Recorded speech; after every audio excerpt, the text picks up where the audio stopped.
কিতাবুন আনজালনা ইলাইকা লিতুখরিজান নাস মিনাজ জুলমাতি ইলান নূর। আল্লাহু আকবার। আমি আল্লাহ পাক রব্বুল আলামিন কিতাব নাজিল করলাম।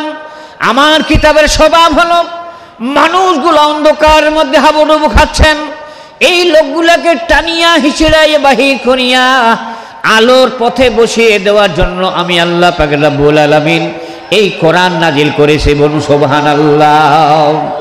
আবার কোরআনকে প্রশ্ন করা হয়, কোরআন বুঝতে পারলাম আমি মানুষগুলোকে অন্ধকার থেকে টানিয়ে হিচড়াইয়া বাহির করিয়া আলোর পথে বসিয়ে দেওয়ার জন্য আপনি কোরআন নাজিল হয়েছেন।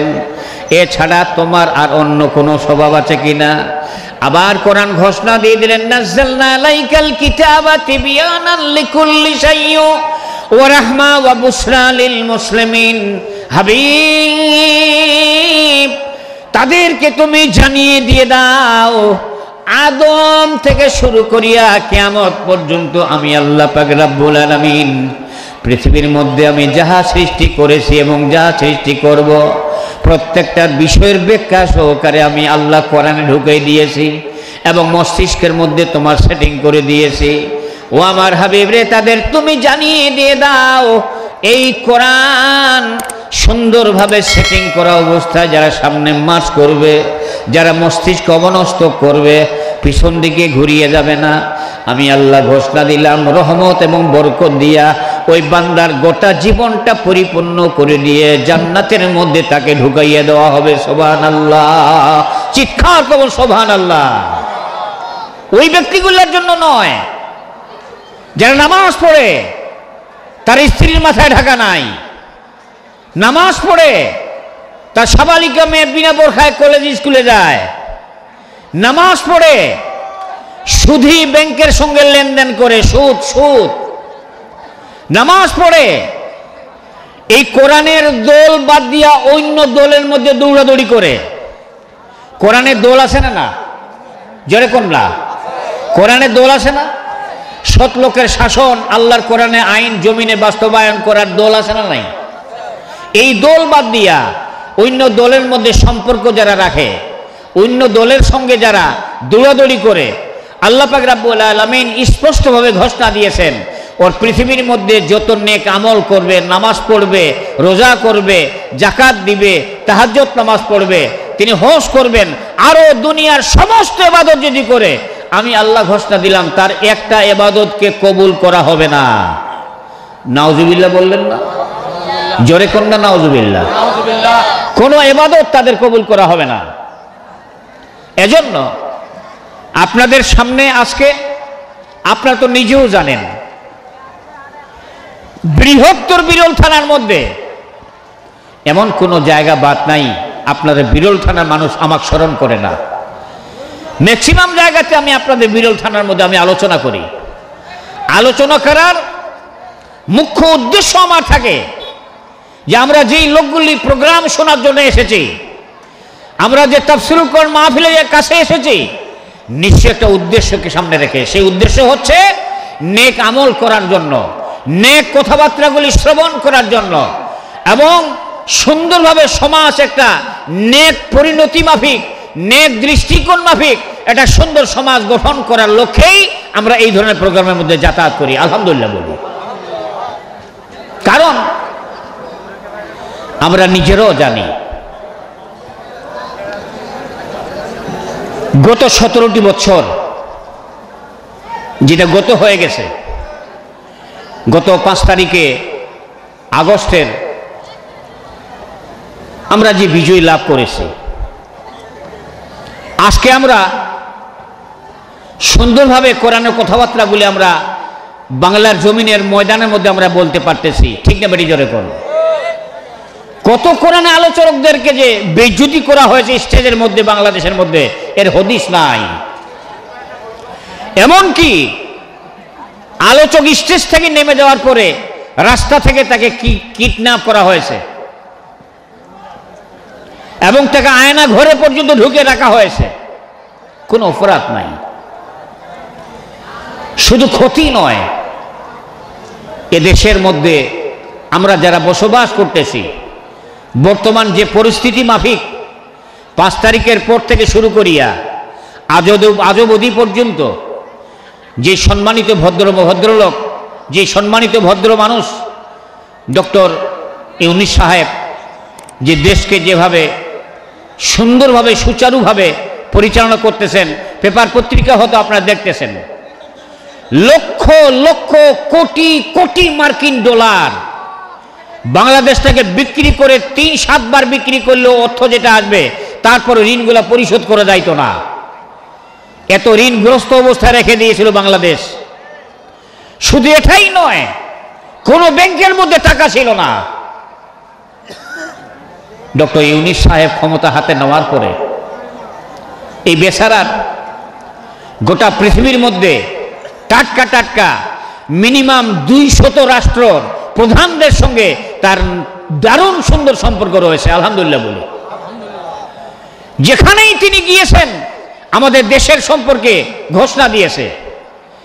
প্রত্যেকটা রাষ্ট্র আমাদের দেশের মধ্যে অগণিত ফিনান্স তার হাতে দিয়েছেন, কিন্তু আজ পর্যন্ত কোনো প্রমাণ পাওয়া যায় নাই যতগুলি টাকা বাংলাদেশের মধ্যে অন্য রাষ্ট্র থাকিয়া সহযোগিতা করেছেন, একটি লাল পয়সা ডক্টর ইউনূস তার পকেটস্থ করে নাই, আলহামদুলিল্লাহ। কোন শুধু কল্যাণের জন্যই কাজ করে যাচ্ছে, কোনো পকেটস্থ তিনি করেন নাই। এবং উন্নয়নের জন্য তিনি যথেষ্ট কাজ করতেছেন। ইলেকশন দিবে, তখনই ইলেকশন দিবে, সমস্ত সমাজটার মধ্যে সংস্কার না করা পর্যন্ত। সংস্কারটা কি? চাঁদা বন্ধ হয়েছে বাংলাদেশে, বাংলাদেশের চাঁদা বন্ধ হয়েছে। আরে জোরে কর না, চাঁদা বন্ধ হয়েছে, টেম্পু স্ট্যান্ড দখল করা বন্ধ হয়েছে, রিক্সা ভ্যান চালকদের কাছে চাঁদা নেওয়া বন্ধ হয়েছে, খুন খারাপি এবং আরো সন্ত্রাসী অনেক কিছু কার্যকলাপ, এগুলো কি বন্ধ হয়েছে? বন্ধ হয় নাই। তবে বিশাল কমে গেছে, হাই উচ্ছ্বাঙ্গে যেটা গিয়েছিল, কিন্তু বন্ধ হয় নাই। এগুলা নির্মূল না করা পর্যন্ত আমার মনে হয় এই বেচারার বেটা ইলেকশন হতে দিবে না। হতে পারে এটা, যদি নির্মূল করার পরে এ দেশের মধ্যে ইলেকশন অরিজিনাল যদি আসে, নিরঙ্কুশভাবে নির্দ্বিধায় নিশ্চিতে মানুষ যদি ভোট সেন্টারে গিয়ে তার নিজের স্বাধীনতা যদি প্রয়োগ করার মতো তার ক্ষমতা যদি এই সরকার একটা পরিবেশ তৈরি করে দিয়ে দেয়, তাহলে আমার মনে হচ্ছে, আপনাদেরও মনে হচ্ছে, এই বাংলার জমিনের মধ্যে এই কোরআনের পতাকা পথ করে উড়াবে। বলুন সুবহানাল্লাহ, চিৎকার করুন সুবহানাল্লাহ। এই বাংলার জমিনের মধ্যে কোরআন আসবেই যদি সমাজের মধ্যে সঠিকভাবে নির্বাচন হয়ে থাকে। এই জন্য আমাদের শুধু ডক্টর ইউনূস সাহেবের নয়, সকলেরই আমাদের নৈতিক দায়িত্ব হচ্ছে এই দেশের ঈমান, আখলাক, চরিত্র প্রত্যেকটা ঠিক করার জন্য পুলিশ প্রশাসন, আর্মিদেরকে এবং আদার্স সংস্থাদেরকে, সার্বিক আমাদের পাবলিকদেরকে সহযোগিতা করার দরকার আছে কিনা? জোরে কোন দরকার আছে কিনা? যদি আমরা সহযোগিতা করতে পারি তাহলে আমরা সুন্দরভাবে সোনার বাংলা, সুন্দর একটা দেশ উপহার আমরা হাতের মধ্যে পেতে পারি। এবং এই জমিনের মধ্যে আলহামদুলিল্লাহ বলি, সবাই আলহামদুলিল্লাহ। এই জমিনের মধ্যে 100-র মধ্যে 100% এই জমিনের মধ্যে তাই জনগণ কোরআনী হুকমত কায়েম করার জন্য অসংখ্য মানুষ তারা নিজের নিবেদিত প্রাণ হয়ে দাঁড়িয়ে আছে। সুবহানাল্লাহ। আমরা কোরআন থেকে আলোচনা করি। এখন আমরা আলোচনা করতে পারি কোনো নির্দ্বিধা নিশ্চিতে। আল্লাহ পাক রব্বুল আলামিন সুন্দরভাবে আমাদের এই দেশের আবাল বৃদ্ধ বনিতা যারা দেশ স্বাধীন করলো, ইয়াং জেনারেশন, আমার ছাত্র সন্তানেরা, আল্লাহ সকলকে যেন তাদের মেজাজ এবং দিমাগ সুন্দরভাবে স্থিতিশীল রাখা অবস্থায় এই জমিনের মধ্যে যে একটা সুন্দর সরকার গঠন করার জন্য তৌফিক দান করুন, আল্লাহুম্মা আমিন। আরো জোরে কোন আল্লাহুম্মা আমিন। আমরা কোরআন থেকে আলোচনা করে তারপর আমরা সামনে মার্চ করতেছি। আমার সঙ্গে আপনারা মাথা নিচু করে চিৎকার করে তেলাওয়াত করবেন, মাথা নিচু করে। আউযু বিল্লাহি মিনাশ শাইতানির রাজিম। আমার সঙ্গে বলুন সবাই, যারা কোরআন পড়তেও জানেন না আপনারা একটু মুখটা মিলান, কারণ আল্লাহ পাক রব্বুল আলামিন আপনার আমল নামার মধ্যে কোরআন তেলাওয়াতের সবটা গোটাই ঢুকাই দিয়ে দিবে। এই জন্য মুখটা চিৎকার করে আমার সঙ্গে চিৎকার মারবেন, আউযু বিল্লাহি মিনাশ বিসমিল্লাহির রহমানির রহিম। বিতাড়িত মরদুদ শয়তানের কুপ্রবঞ্চনা থেকে বাঁচার জন্যে মহান মনিবের কাছে আমরা সকলেই আশ্রয় চাচ্ছি, আল্লাহুম্মা আমিন। পরম করুণাময় মনিবের নামে শুরু করলাম। وقال رجل مؤمن من آل فرعون يختم إيمانه أتقتلون رجلا أن يقول ربي الله وقد جاءكم بالبينة من ربكم وإن يكن كاذبا فعليه كذبه وإن يكن صادقا يصبكم بعد الذي يعدكم إن الله لا يهدي من هو مسرف كذاب। আল্লাহু আকবার। আমি একটা আয়াত তেলাওয়াত করেছি, সূরার নাম হলো মুমিন। সূরার নাম কি জোরে বলেন? সূরা মুমিন। একটা সূরা আছে মুমিনুন, আর একটা হলো মুমিন। আমি সূরা মুমিনের আয়াত তেলাওয়াত করেছি 28 নম্বর আয়াত। কত নম্বর আয়াত? 28 নম্বর আয়াত তেলাওয়াত করেছি। এই আয়াতটার শানে নুজুল একটা আছে। শানে নুজুল হলো আল্লাহ পাক রব্বুল আলামিনের নবীর কাছে এই আয়াতটা কখন পাঠিয়েছিলেন এবং কি কারণে পাঠানো হয়েছিল, এই কারণটার নাম হলো শানে নুজুল। এই শানে নুজুলটা আপনাদেরকে বলার পরেই আমি এর অর্থ ব্যাখ্যা বিশ্লেষণ করার চেষ্টা করব ইনশাআল্লাহ। এই আয়াতটা হলো সূরা মুমিন 28 নম্বর আয়াত। বিশ্বনবী এই আয়াতটা নাজিল হয়েছিল মক্কায় হিজরতের পূর্ব মুহূর্তে। মাদিনী সূরা 9টা মক্কার হিজরত করার 13 বছরের লাস্ট মুভমেন্টের দিকে আল্লাহ পাক রব্বুল আলামিন এই আয়াতটা নাজিল করেছিলেন। নাজিল করার উদ্দেশ্য হচ্ছে আল্লাহ নবী, মক্কা নগরী তার মাতৃভূমি, প্রত্যেকটা জায়গা তার পরিচিতি। হেরা গুহার মধ্যে আপনাদের এই প্রোগ্রামের ভলান্টিয়ার যারা রয়েছেন, প্রোগ্রামের যারা ভলান্টিয়ার রয়েছেন 2-4 জন আমার কাছে একটু আসুন। ভলান্টিয়ার বাহিনী যারা রয়েছে, কার্যকরিতা কমিটি রয়েছে, আমার কাছে একটু শুনুন। পিছন দিকে যারা এইখানে কথাবার্তা দাঁড়িয়ে দাঁড়িয়ে বলছে, একটু 2 জন ওইখানে দাঁড়িয়ে থাকবেন, কেউ যেন সাউন্ড না করে। আর শোনো বাবু, এই কোরআনটা থাকলে না ছোট একটা কোরআন নিয়ে এসো, ছোট, বিশাল ওজন, এটা হাত দিয়ে তোলা যায় না। ছোট একটা কোরআন নিয়ে আসো, বিশাল বড় কোরআন নিয়ে আসে।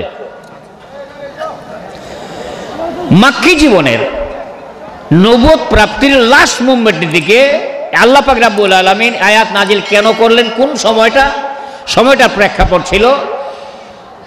আল্লাহ নবী জন্মগ্রহণের পরে, আল্লাহ নবী মক্কা নগরীতে জন্মগ্রহণের পরে আস্তে আস্তে বড় বড় হইতে হইতে হঠাৎ করে যখন একটু বড় হয়ে গেল, ওই মুহূর্তের মধ্যে কাফেরের বড় বড় নেতারা, কাফেরের বড় বড় সর্দাররা মুহাম্মদকে ডাকিয়া তার হাতের মধ্যে, মাথার মধ্যে হাত বুলাই দিয়ে বলল, মুহাম্মদ তুমি আব্দুল্লাহর বেটা, খুব চরিত্রবান, আদর্শবান, আমরা সকল নেতারা মিলিয়ে তোমাকে একটা আজকে উপহার দিয়ে দিলাম, তোমার নাম আজকে থেকে হলো আলামিন।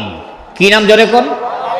আলামিন। তুমি আলামিন উপাধি কিন্তু কাফেররা ছাড়া মুসলমানরা দেয় নাই। সেই কাফেরদের মধ্যে ছোট ছোট কাফের নয়, বিশাল বড় বড় নেতারা, বড় বড় কাফেরেরা বিশ্বনবীকে আলামিন উপাধি দিয়েছিলেন। তুমি হলেন বিশ্বাসী। এই আলামিন 17 বছর বয়স যখন হলো, তখন ওই মুহূর্তের মধ্যে কাফেরদের যুবক সন্তানদেরকে ডাকিয়া, বাড়ি থেকে ডাকি নিয়ে আসিয়া একটা দল গঠন করেছিল, যেটার নাম হিলফুল ফুজুল।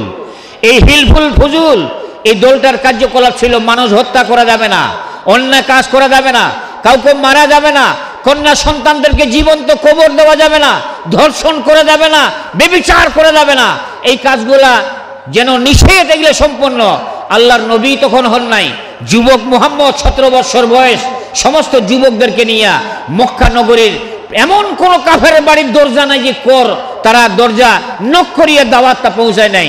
প্রত্যেকটা বাড়ির মধ্যে প্রত্যেকটা লোককে দাওয়াত বলল যে খুন খারাপি করা যাবে না, টেন্ডারবাজি করা যাবে না, কোনো ছিনতাই করা যাবে না, কাউকে মারা যাবে না, সম্মানী ব্যক্তিদের সম্মান দিতে হবে, এইরকম নানান কার্যক্রম করিয়া কন্যা সন্তানদেরকে জীবন্ত কবর দেওয়া যাবে না, নানান কথাবার্তা গেলা বলি বলল। 17 থেকে শুরু করে প্রায় 39 বছর বয়স পর্যন্ত, 38 বছর বয়স পর্যন্ত একটা জাররা পরিমাণ ইয়াং জেনারেশনরা ডোর টু ডোর প্রত্যেকটা লোকের কাছে এই দাওয়াতগুলো পৌঁছালেন, কিন্তু কার্যকরিতা ঘটাইতে পারেনি। মুহাম্মদ মনের দুঃখে, উশৃঙ্খল সমাজ, অন্ধকার সমাজ, মুহাম্মদের কলিজা দৌড় দূর করে কাঁপতেছে। ওই মুহূর্তের মধ্যে বাইতুল্লাহ থেকে 6 কিলোমিটার দূর জাবালে নূর, যে পাহাড়ের মধ্যে কোরআন নাজিল হয়েছিল, ওখানে হেরা একটা গুহা রয়েছে। হাজী সাহেবরা যারা গিয়েছিলেন, যারা ওই পাহাড়ে উঠতে পেরেছিল, হেরা গুহার মধ্যে যারা প্রবেশ করেছিল তারাই বলতে পারবে। যেমন আমি উঠছি, আমি প্রবেশ করেছিলাম, আমি জানি এটা। ওই ছোট কোরআনের কথা বলছি, হ্যাঁ, ওই হেরা গুহার মধ্যে আল্লাহর নবী হন নাই মুহাম্মদ 17 বছর থেকে শুরু করিয়া 38 বছর বয়স পর্যন্ত সমাজের মধ্যে যে দাওয়াতি কাজটা চালালাম, এই দাওয়াতি কাজের একটা জাররা পরিমাণ কোন সমাজের মধ্যে প্রতিফলন ঘটল না, কোনো কিছু ঘটল না, বরঞ্চ দাউ দাউ করে অগ্নির মতো দাউ দাউ করে জ্বলতেছেন। বাড়িতে আসে অন্যায়, অত্যাচার, জুলুম, নির্যাতন। হেরা গুহার মধ্যে মনিবের কাছে তিনি ধারণা দিয়ে বলে আর বাইতুল্লাহর দিকে তাকায়, মুহাম্মদের 2 চোখ ঝরঝর করে পানি পড়ে। 40 বছর যেদিন পূর্তি হয়ে গেল, আল্লাহর পক্ষ থেকে জিবরাইল সাল্লামকে পাঠানো হলো। কোরআনের বাণী সূরা আলাক 5টা আয়াত নিয়ে আসলেন। জিবরাইল তাকে বললেন, কুল ইকরা বিসমি রাব্বিকাল্লাযী খালাক। মুহাম্মদ বলল যে আমি তো পড়তে জানি না। বেশ কয়েকবার বললেন, তিনি পড়তে পারেন না। জিবরাইল আলাইহিস সালাম আল্লাহ রাসূলকে তাকে চিপে ধরে বুকের মধ্যে নিয়ে কয়েকটা চাপ মেরে দেওয়ার পর, ছেড়ে দেওয়ার পরে তার মুখ দিয়া সুন্দরভাবে কোরআন আয়াতগুলি বাইর হওয়া শুরু হয়ে গেছে। এত ছোট বীর,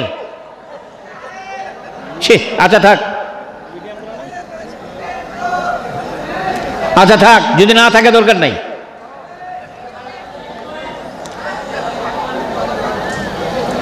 গোটা হেরা গুহাটা ঝকঝক হয়ে গেল বাতির মতো, অন্ধকার গুহা। আল্লাহর নবী কোরআন তেলাওয়াত করে শুরু করলেন। পাহাড় দিয়া বেয়ে বেয়ে মা খাদিজা খাদ্য নিয়ে উঠতেছেন। আল্লাহর নবী দেখতে পান নাই, জিবরাইল দেখতে পাইলেন। মা খাদিজা খাদ্য নিয়ে আসতেছেন। আল্লাহর নবী কেমন, ইয়া রাসূলুল্লাহ সাল্লাল্লাহু আলাইহি ওয়াসাল্লাম, মা খাদিজা খাদ্য নিয়ে আসতেছেন। মায়েরা আপনারাও কান খাড়া করে শুনবেন, আপনাদের মর্যাদা আল্লাহ কোথায় কোথায় বাড়িয়ে দিয়েছেন। যেই মর্যাদাগুলি পুরুষকে আল্লাহ দেন নাই, আল্লাহ কোন কোন জায়গাগুলোতে তোমাদের মর্যাদা বাড়িয়ে দিয়েছেন। আল্লাহ পাক রব্বুল আলামিনের নবী, আল্লাহ পাক রব্বুল আলামিনের ফেরেশতা জিবরাইল দেখতে পেলেন মা খাদিজারে।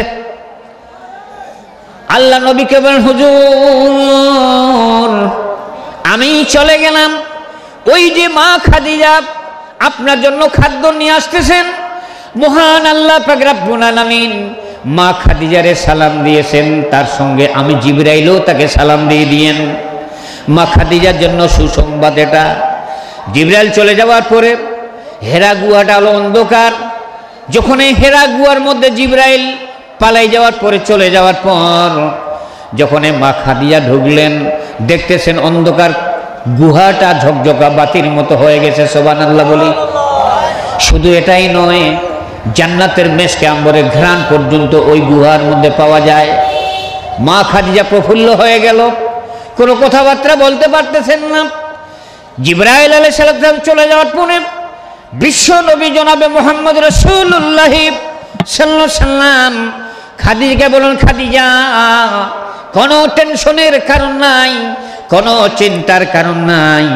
মহান আল্লাহ পাক রব্বুল আলামিনের মাধ্যমে জিবরাইল আমার কাছে আসছিল, 5টা পুরস্কার দিয়ে গেছেন, 5টা আয়াত, সুবহানাল্লাহ। কোন এই 5টা আয়াত দিয়ে গিয়েছেন। খাদিজার কিন্তু তাওরাত, জাবুর এবং ইনজিল এই 3টা কিতাবের পণ্ডিত ছিল মা খাদিজা, মারাত্মক জ্ঞানী মা খাদিজা ছিল। ভাইরা আমার, মা খাদিজা জানতেন বিশ্বনবী একজন আসবে, কুরাইশ বংশ থেকেই তিনি হবেন। এই বিশ্বনবীর নাম হবে মুহাম্মদ, তার আব্বার নাম আব্দুল্লাহ, মায়ের নাম হবে আমিনা। নির্যাতিত তিনি হবেন, শুধু নির্যাতিত নয়, তিনি এমন ধরনের কার্যকলাপ চালিয়ে যাবেন তাওরাত, জাবুর, ইনজিলের মধ্যে পড়িয়া মা খাদিজা সুন্দরভাবে নিদর্শন মাফিক তাকে নির্ণয় করেছিল এটাই হয়তো বিশ্বনবী হতে পারে। 40 বছরের মহিলা মা খাদিজার সঙ্গে 23 বছরের তার সঙ্গে বিবাহ হয়ে গিয়েছিল। সুবহানাল্লাহ। আরো বছরের মধ্যে ধনাঢ্য মহিলা, ধনাঢ্য মানুষ, মা খাদিজার মতো কেউ ধন সম্পদ বেশি ছিলেন না। মা খাদিজার এত সম্পদ ছিল, ইসলাম গ্রহণ করার সঙ্গে সঙ্গে আল্লাহ নবীর পায়ের নিচের মধ্যে সমস্ত খাদিজা তার সম্পদগুলি আল্লাহ নবীর কাছে ঢেলে দিয়েছিলেন। সুবহানাল্লাহ। ভাইরা আমার, বুঝার চেষ্টা করবেন। মা খাদিজাকে বললেন, বিশ্ব নবী জনাব মুহাম্মদ রাসূলুল্লাহ সাল্লাল্লাহু আলাইহি সাল্লাম, খাদিজা জিবরাইল আমার কাছে আসলো, 3টি কথাবার্তা, 2টি কথাবার্তা বললেন। মহান আল্লাহ পাক রব্বুল আলামিন তোমাকে সালাম দিয়েছেন, তার সঙ্গে জিবরাইলও তোমাকে সালাম দিয়েছেন। সুবহানাল্লাহ বলি। মা খাদিজা ফু ফু করে কাঁদতে কাঁদতে, হুজুর আমি একজন গুনাহগার আল্লাহর বান্দি, আমি একজন গুনাহগার আল্লাহর বান্দি, জিবরাইলকে জানিয়ে দিয়ে দাও আমি আল্লাহ পাক রব্বুল আলামিনের সালামের জবাব জানি না, জিবরাইলকে ওয়ালাইকুম আসসালাম বলে দিয়ে দিও। সঙ্গে সঙ্গে বিশ্বনবী বললেন, আমার কাছে 5টা ট্যাবলেট দিয়েছেন, এই ট্যাবলেটগুলি আল্লাহ নবী সুন্দর করে খাদিজার সামনে যখন তেলাওয়াত করে শোনালেন, আল্লাহ নবীর সামনে হাত উঁচু করিয়া খাদিজা চিৎকার করে আল্লাহু আকবার বলিয়া বললেন, হুজুর আমি আজকে ঘোষণা দিয়ে দিলাম, আজকে থেকে তুমি বিশ্বনবী জনাবে মুহাম্মদ রাসূলুল্লাহ সাল্লাল্লাহু আলাইহি সাল্লাম। বলুন সুবহানাল্লাহ। ইয়া রাসূলুল্লাহ সাল্লাল্লাহু আলাইহি সাল্লাম, শুরু হয়ে গেছে তোমার উপর ওহী নাজিল হওয়া, আজকে থেকে শুরু করিয়া আল্লাহ পাক রব্বুল আলামিন আপনাকে নবী বানিয়ে দিয়েছেন। আর এই মুহূর্তের মধ্যে তোমার সামনে আমি সাক্ষ্য রাখিয়া, আল্লাহর এই পাহাড়কে সাক্ষ্য রাখিয়া ঘোষণা দিলাম, লা ইলাহা ইল্লাল্লাহু মুহাম্মাদুর রাসূলুল্লাহ। জোরে করুন, লা ইলাহা ইল্লাল্লাহ। জোরে, লা ইলাহা ইল্লাল্লাহ, লা ইলাহা ইল্লাল্লাহু মুহাম্মাদুর রাসূলুল্লাহ। বন্ধুগণ, বুঝার চেষ্টা করবেন। মা খাদিজা মারাত্মক জ্ঞানী ছিল। হুজুর আর এখানে থাকানো যাবে না, আমরা বাড়িতে চলে যাই। বাড়িতে তিনি চলে আসলেন, আন্ডারগ্রাউন্ডে কাউকে জানতে দেন নাই। 3 বছর পর্যন্ত তিনি কলেমার দাওয়াত দিয়ে দিলেন। যখন এই কলেমার দাওয়াতের কার্যকলাপ চতুর্দিকে ছড়িয়ে গেলেন, ওই পার্লামেন্টের নেতার মধ্যে সদস্য একজন ছিলেন তার চাচা আবু তালেব। আবু তালেবের কাছে, আবু তালেব কিন্তু ব্যতিক্রম শক্তিশালী একজন নেতা ছিলেন। এই আবু তালেবের কাছে বিনয়ের সহিত আবু জেহেল, সুফিয়ান সাহেব, উতবাহ, তাদের মন্ত্রী নেবের সমস্ত লোকগুলি আসিয়া আল্লাহ পাক রব্বুল আলামিনকে সাক্ষী রাখিয়া নয়, বড় বড় নেতাগুলি আল্লাহ পাক রব্বুল আলামিনের সামনে থাকিয়ে তারা ঘোষণা দিয়ে দিলেন, তোমরা এই কোরআনটা তুমি নিয়ে যাও।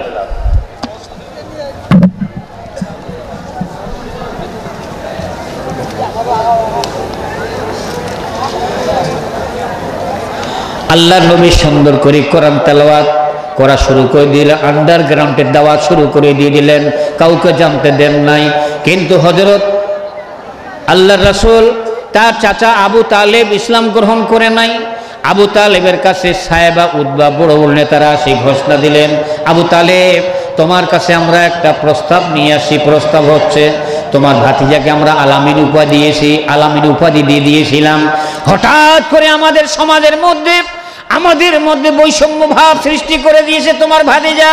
কলেমা লা ইলাহা ইল্লাল্লাহু মুহাম্মাদুর রাসূলুল্লাহ এই দাওয়াত তিনটি প্রতি জায়গার মধ্যে দিয়ে বেড়াচ্ছেন, আমাদের সমাজের মধ্যে বিশৃঙ্খলা সৃষ্টি করে দিয়েছে। আবু তালেব তোমার ভাতিজাকে তুমি জানিয়ে দিয়ে দাও, এই কলেমা দাওয়াত যদি তিনি বন্ধ করে দিয়ে দেন, আবু জেহেল ঘোষণা দিলাম এই রাষ্ট্রের মধ্যে সবচেয়ে সুন্দরী মেয়েটা তোমার ভাতিজার হাতে তুলে দেওয়া হবে।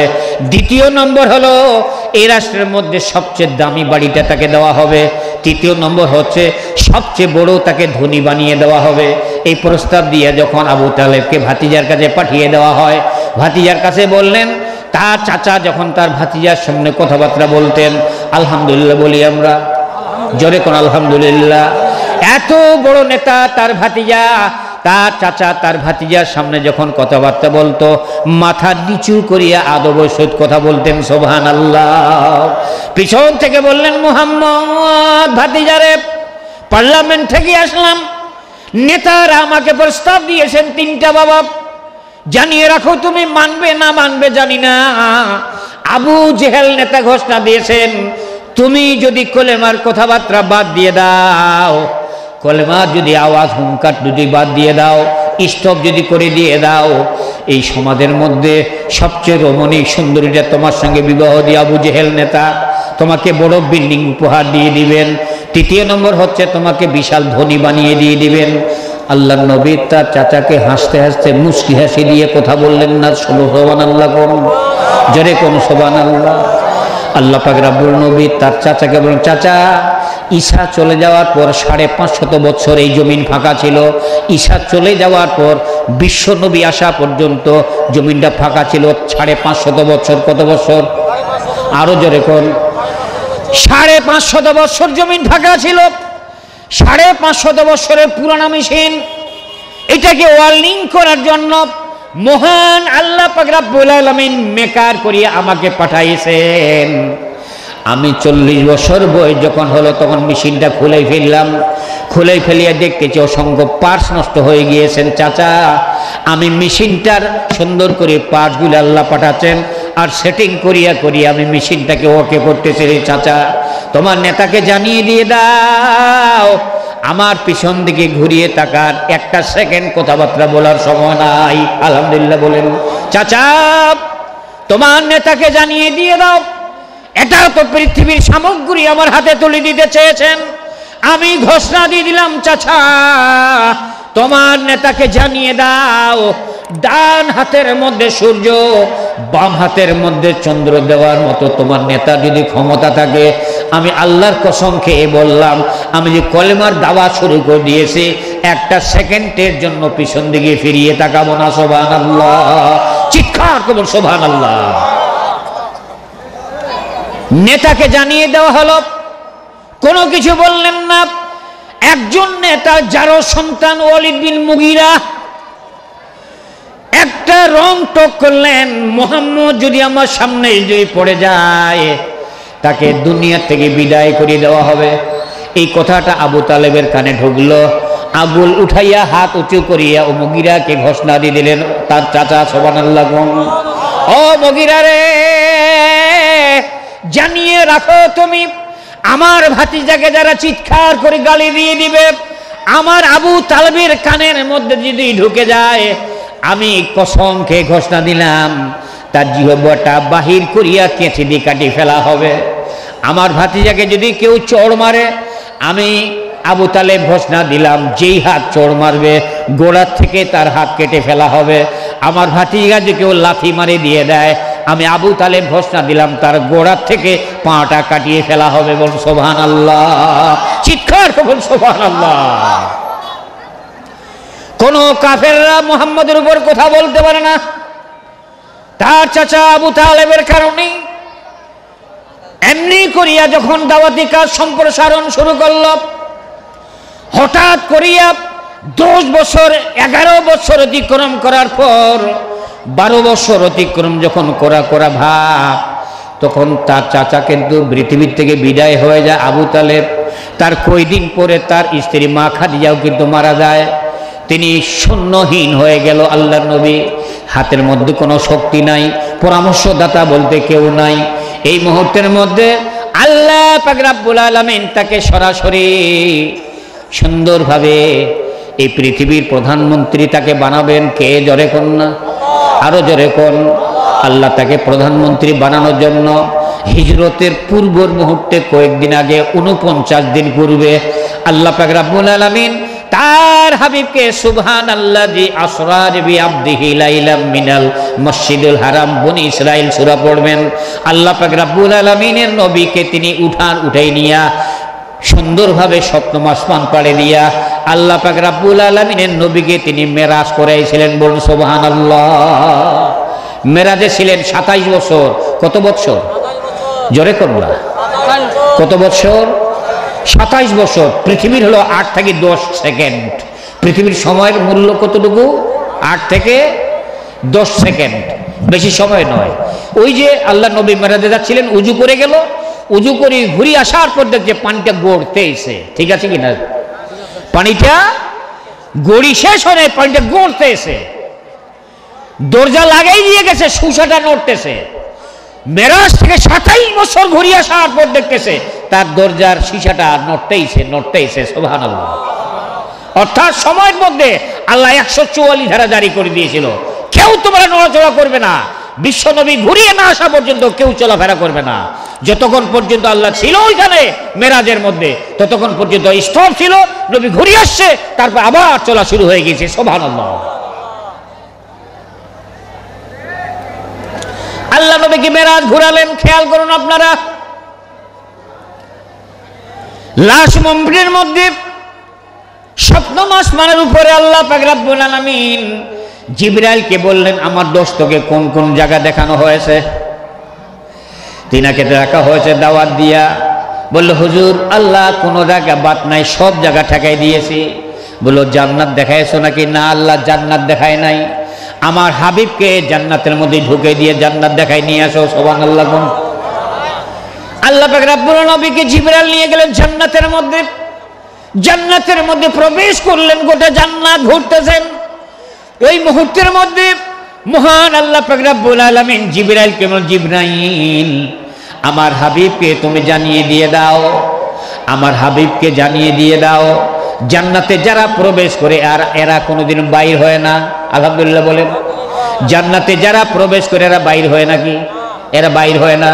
আমার হাবিব যেহেতু জান্নাতের মধ্যে প্রবেশ করেছেন, আমার হাবিবকে জানিয়ে দাও, আমার হাবিব যদি জান্নাত থেকে আর বাইর না হয়, আমি আল্লাহ তাকে আর বাইর করবো না। বলুন সুবহানাল্লাহ। জিবরাইল তার আদেশে বলল, হুজুর আল্লাহর পক্ষ থেকে আপনার কাছে মেসেজ আসছেন। বলল, কি মেসেজ? আপনি তো জান্নাতের মধ্যে প্রবেশ করেছেন? বলল, হ্যাঁ করেছি। বলল, আল্লাহ পাক রব্বুল আলামিন আপনার দোস্ত বলে দিয়েছেন, আমার হাবিব যদি জান্নাত থেকে বাহির না হতে চান, আমি আল্লাহ পাক রব্বুল আলামিন ঘোষণা দিয়ে দিলাম তাকে বাহির করবেন। হুজুর আপনি যদি জান্নাতের মধ্যে থাকতে চান, আপনাকে জান্নাতের মধ্যে রেখে দিয়ে দিবেন। আল্লাহ নবী ঘোষণা দিয়ে দিল, জান্নাতের মধ্যে আমি কিন্তু থাকার জন্য আসি নাই, জান্নাত পরিদর্শন করার জন্য আসি। সুবহানাল্লাহ। জান্নাতকে পরিদর্শন করার জন্য আসি।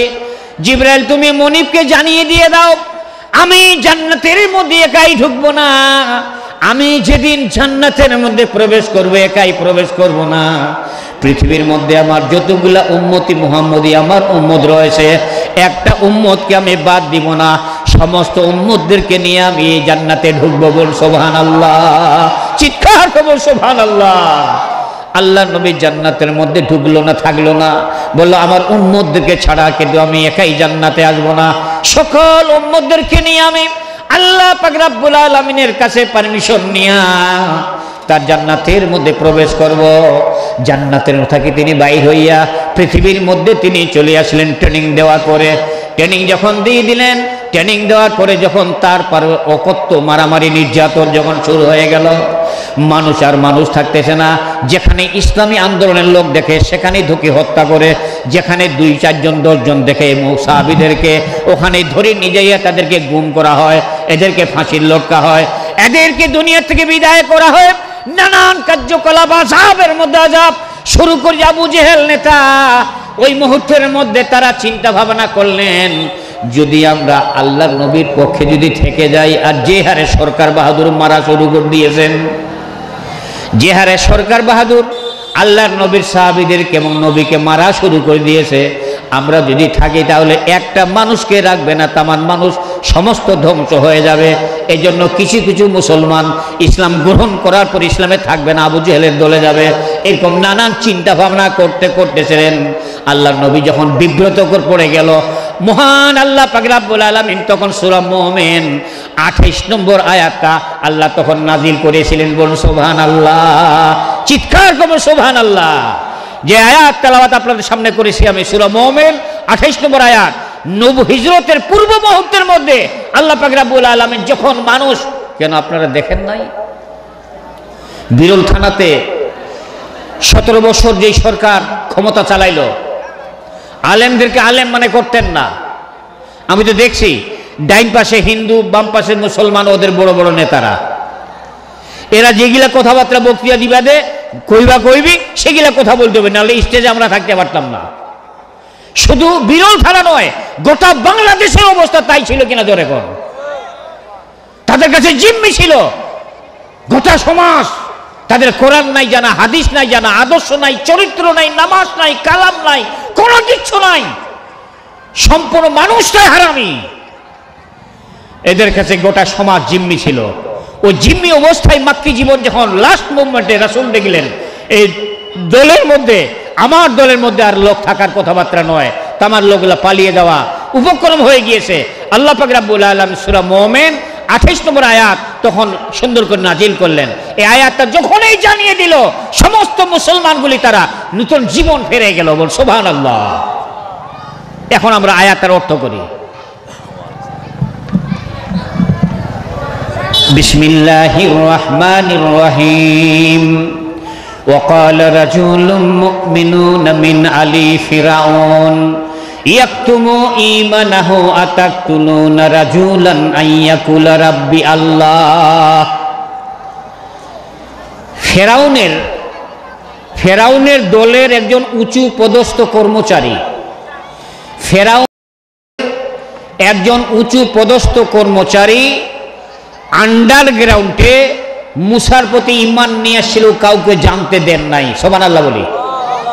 যেই সময় ফেরাউন গোটা পৃথিবীর মধ্যে জঘন্য, গোটা পৃথিবীর মধ্যে সবচেয়ে খারাপ প্রধানমন্ত্রী, গোটা ওয়ার্ল্ডের মধ্যে কিয়ামত পর্যন্ত থাকবে, সেটা হলো ফেরাউন।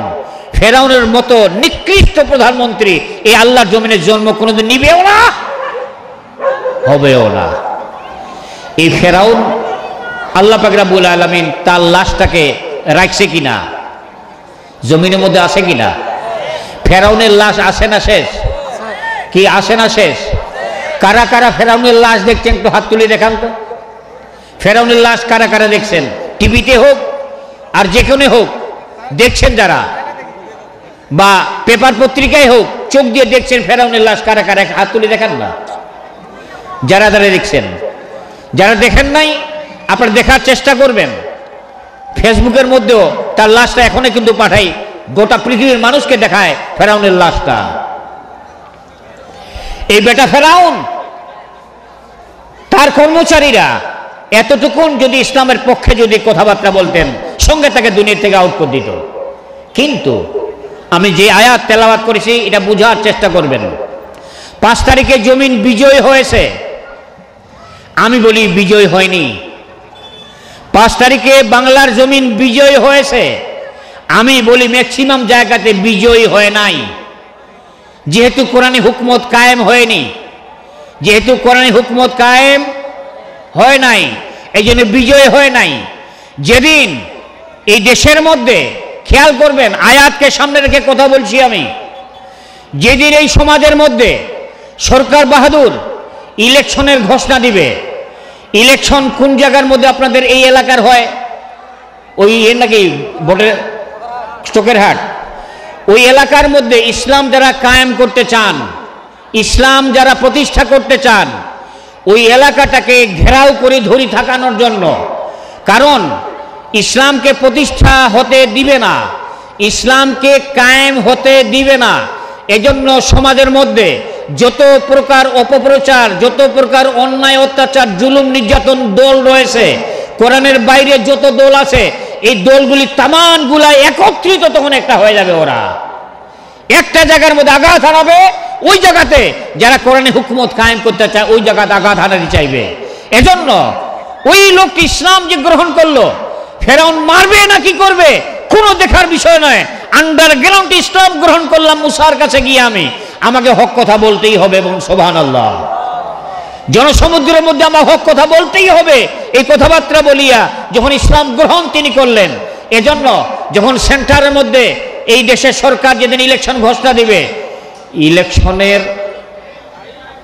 2 থেকে 3 দিন আগের রাত, ইলেকশনের 3টা রাত, ইলেকশন হওয়ার আগের 3টা রাত অত্যন্ত প্রহরীর মতো গোটা গ্রামে গঞ্জে পাড়ায় মহল্লায় পাহারা দিতে হবে সার্চ লাইট নিয়ে, যে কোনো ব্যক্তি নতুন করে পাড়া ঢুকতেছে নাকি রাত্রিবেলায় তাকে ধরে ফেলা হবে। জি ভাই আপনি ঢুকলেন কোনো বাড়ি, কোথায়? অমুক আত্মীয়র বাড়ি যাব। ওই আত্মীয়র বাড়িতে গেল, আমরাও যাবো আপনার সঙ্গে। এই 3 দিন কোনো নতুন লোক কোনো গ্রামের মধ্যে আমরা ঢুকতে দিব না। আমরা ইসলামী আন্দোলন করি। এরা টাকার বস্কা, টাকার বেড, টাকার হুন্ডুরি নিয়ে ওই পাড়াগুলা ঢুকবে, আর তারা ইলেকশনের ভোট বিক্রি করার জন্য তারা এই শয়তানি দল যারা করে, কোরআনের বাইরে যারা দল করে, এরা সমাজকে উলঙ্গ করে দেওয়ার জন্য এরা এইরকম ধরনের নানান কার্যকলাপ তারা করবে। এইগুলা করতে দেওয়া হবে না, এগুলো কার্যকলাপ কখনোই করতে দেওয়া হবে না। এজন্য আপনারা সুন্দরভাবে সমাজের মধ্যে অত্যন্ত প্রহরের মধ্যে দাঁড়িয়ে থাকবেন। ওই লোকটি ইসলাম যিনি গ্রহণ করলেন, কে দিল এটা? তুমি? আমি তো কালেকশন শুরু করতেছি এখন। কালেকশন শুরু করলে হ্যাঁ 11টার ভিতরে কালেকশনটা, হ্যাঁ আমি এখনই শেষ করতেছি। যে কথাটা আমি আপনাদেরকে বুঝাতে চাচ্ছি, ইমান আলা লোকটি হঠাৎ করে পার্লামেন্টে দাঁড়িয়ে বললেন ইওর অনার, যে লোকটিকে আপনার মারার জন্য পার্লামেন্টে সার্বক্ষণিক মিটিং ডাকতেছেন, লোকটির অপরাধ কোনো নাই, একটি মাত্র অপরাধ, তিনি আল্লাহকে রব মেনে নিয়েছেন। তবে জানিয়ে রাখুন, আমাকে 2টি কথা বলার সুযোগ দিয়ে দাও। সেটা হলো ওয়াইয়াকু কাযিবান ফালাইহি কিযবুহু, যেই লোকটা এই সমাজের মধ্যে যাকে মারতে চান সে মিথ্যাবাদী যদি হয়ে থাকে, অবশ্যই আপনারা যে সিদ্ধান্ত নিচ্ছেন তার উপর আরোপিত হবে। ওয়াইয়াকু সাদিকান ইউসিবুকুম বাদুল্লাযী ইয়াউদুকুম, আর যদি সত্যবাদী হয়ে থাকে তিনি যে সম্পর্কে দাওয়াত দিচ্ছেন গোটা জাতির উপর আরোপিত হয়ে যাবে। বলুন সুবহানাল্লাহ। এজন্য বুজুর্গ বসন্তপুর এলাকার সম্মানিত নিবেদিত প্রাণ ইয়াং জেনারেশন যারা রয়েছেন, আমার ভাই এবং বন্ধু সার্কেল যারা রয়েছে, আমার বন্ধু সার্কেল এই এলাকার মধ্যে যথেষ্ট আছে, গৌরনগর স্কুলে পড়তাম, এরা বয়স হয়ে গিয়েছে, এবং যারা ইয়াং রয়েছে, এই জমিন থেকে কোরআন উৎখাত করতে দেওয়া যাবে না। আজকে আপনারা ভালোবেসেছেন এই জমিনের মধ্যে বিরল থানার মধ্যে কোরআনে হুকুমত কায়েম করার জন্য। আজকে সম্মানিত এই প্রোগ্রামের সভাপতির চেয়ারের মধ্যে আমার ছোট ভাই হাফেজ আব্দুর রশিদকে আপনারা এই জমিনের মধ্যে, এই বিরল থানার মধ্যে একটা তাফসীর কোরআন মাহফিলের মধ্যে তাকে সভাপতি বানানো হয়েছে। এটা সম্মান করে না ভয় করে? জোরে কোন? সম্মান দিয়ে না ভয় করে? সম্মান দিয়ে। আলহামদুলিল্লাহ বললেন না? জোরে আলহামদুলিল্লাহ। এই সম্মান সূচক মাফিক আপনারা যেন সুন্দর সমাজ যেন কায়েম করতে পারি। আল্লাহ পাক রব্বুল আলামিন আমাদের সকলকে যেন কবুল করুন, আল্লাহুম্মা আমিন। Come to point.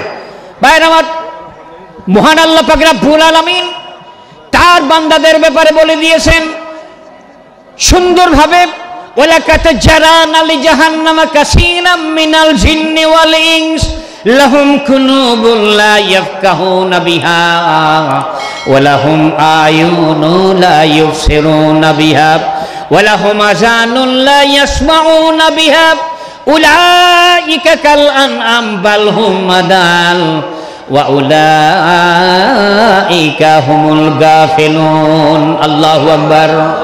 তুমি রহমান,